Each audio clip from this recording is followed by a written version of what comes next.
Kalau Tuhan sampai akhirnya bertentangan, tentu ia meruntuhkan pengakuannya sendiri. Yang kedua,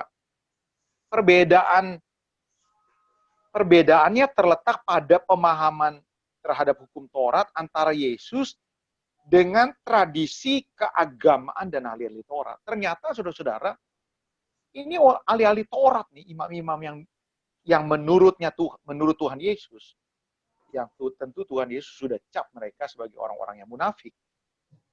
Ternyata di dalam tradisinya, ini para ahli Taurat dan orang-orang Farisi berusaha untuk memberikan pengertian-pengertian, penjabaran-penjabaran yang memudahkan mereka.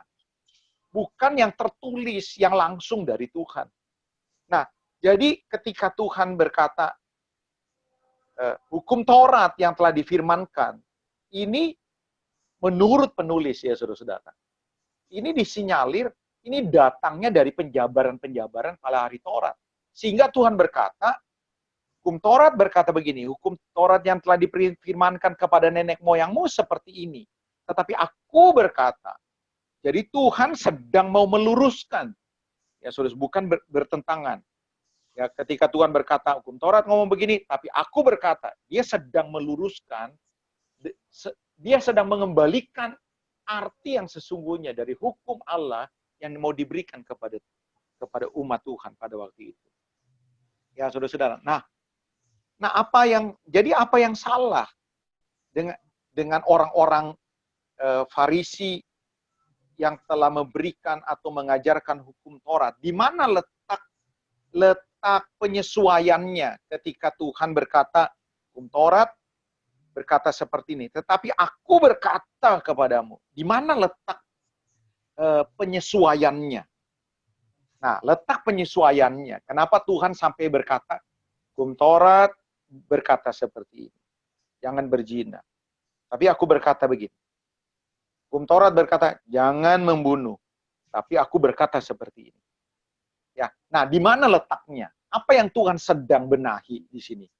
Jadi, saudara-saudara, yang Tuhan sedang benahi adalah soal kesucian yang mengalir dari dalam hati. Nah, ini. Jadi, kenapa sampai hari ini kita akan membahas soal kesucian hati. Jadi, letak penyesuaiannya, saudara-saudara, kenapa Tuhan mau membandingkan? Dia tidak membatalkan, dia tidak menyalahkan hukum Taurat, dia sedang meluruskan tentang apa yang jauh lebih penting yang seharusnya menjadi perhatian dari setiap orang percaya. Apa itu, saudara-saudara? Soal kesucian yang mengalir dari dalam hati. Kesucian hati. Itu di mata Tuhan begitu penting. Kenapa, saudara-saudara? Karena dua hal. Yang pertama, ingat ya, Yesus tuh sering mengecam ahli-ahli Taurat dan orang-orang Farisi dengan sebutan munafik. Jadi ingat nih, saudara-saudara. Kenapa soal kesucian hati itu begitu penting? Karena percuma saja melakukan sesuatu yang kelihatannya rohani, kelihatannya mulia, kelihatannya benar, kelihatannya suci, tapi sebenarnya itu tidak lahir dari sebuah kebenaran. Atau itu lahir sebagai tipu untuk motif-motif tertentu. Bukan sesuatu yang murni lagi. Coba kita lihat di dalam Matius 19. Matius 15. Coba bersama-sama kita buka Matius 15.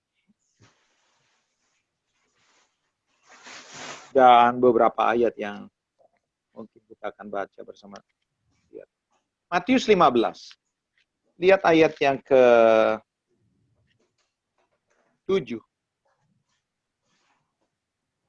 Matius 15 ayat 7. Hai orang-orang munafik, benarlah nubuat Yesaya tentang kamu.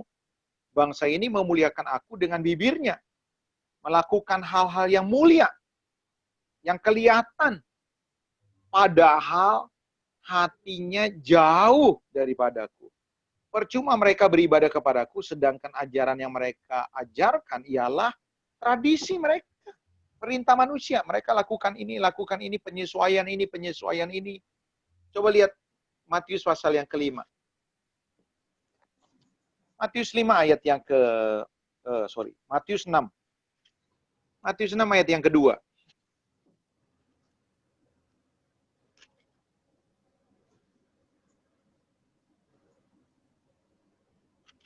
Matius 6 ayat yang kedua. Jadi apabila engkau memberi sedekah, janganlah engkau merencanakannya hal itu seperti yang dilakukan orang munafik di rumah-rumah ibadat dan di lorong-lorong supaya mereka, motifnya supaya mereka dipuji orang.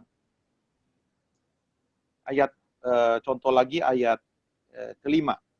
Pasal 6 ayat 5. Dan apabila kamu berdoa, janganlah berdoa seperti orang munafik. Mereka suka mengucapkan doanya dan berdiri di dalam rumah-rumah ibadat dan pada tikungan-tikungan jalan raya, supaya mereka dilihat orang. Motifnya bukan mencari wajah Tuhan, motifnya bukan mengagungkan Tuhan, motifnya bukan bagaimana membangun keintiman dengan Tuhan. Motifnya udah jelas, supaya dilihat orang. Jadi saudara-saudara, apa yang terlihat bisa saja berbeda dengan apa yang ada di dalam. Jadi makanya Tuhan mau membereskan sesuatu nih tentang apa yang telah diperintahkan oleh hukum Taurat kepada mereka. Sehingga Tuhan berkata, hukum Taurat bilang begini, tapi aku bilang ya. Hukum Taurat bilang begini, tapi aku bilang ya.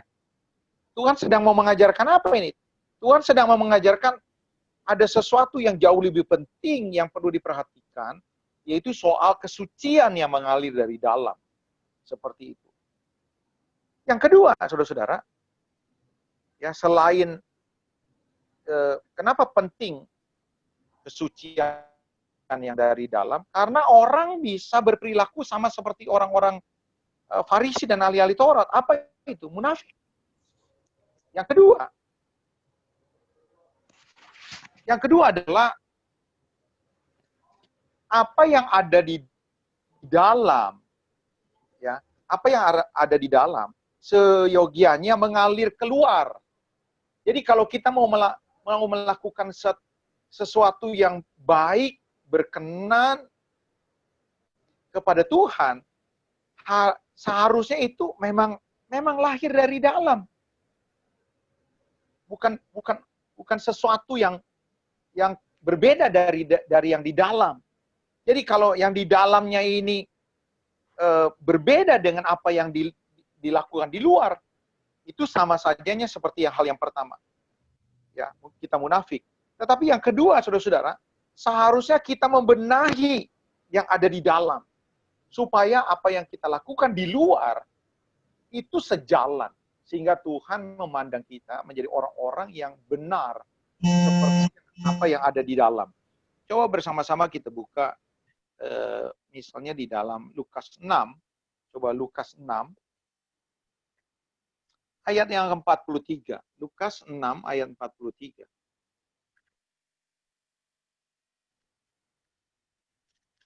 Lukas 6 ayat yang ke-43. Lukas 6 ayat 43 dikatakan gini. Karena tidak ada pohon yang baik yang menghasilkan buah yang tidak baik. Coba cari di dunia ini. Tuhan yang ngomong nih. Tidak ada pohonnya tidak baik, lalu menghasilkan buah yang baik. Nggak ada, kata Tuhan. Dan sama nih, juga tidak ada pohon yang tidak baik menghasilkan pohon yang baik. Tidak ada pohon yang baik menghasilkan buah yang tidak baik. Atau tidak ada pohon yang tidak baik menghasilkan pohon yang baik. Sebab setiap pohon dikenal dari buahnya. Karena dari semak duri, orang tidak memetik buah ara. Dan dari duri-duri tidak memetik buah anggur. Orang yang baik mengeluarkan barang yang baik dari perbendaharaan yang baik. Dari hatinya yang baik. Dan orang yang jahat mengeluarkan barang yang jahat dari perbendaharaan yang jahat. Karena yang diucapkan mulutnya meluap dari hatinya. Nah, saudara-saudara, ini yang kedua. Jadi penting buat kita untuk senantiasa menjaga hati nurani yang murni. Penting buat kita untuk menjaga kesucian hati di dalam baik hubungan kita dengan Tuhan maupun hubungan kita dengan sesama. Ya, saudara-saudara. Saya tertarik untuk sedikit sebelum saya lanjutkan belajar dari Paulus. Saya ajak saudara-saudara buka Kisah Rasul. Ya, Kisah Rasul. Di buku yang dikirim ke saya, ya tidak membahas ini. Tapi sementara saya mulai mempelajari, Tuhan ingatkan saya. Coba buka Kisah Rasul pasal yang ke-24.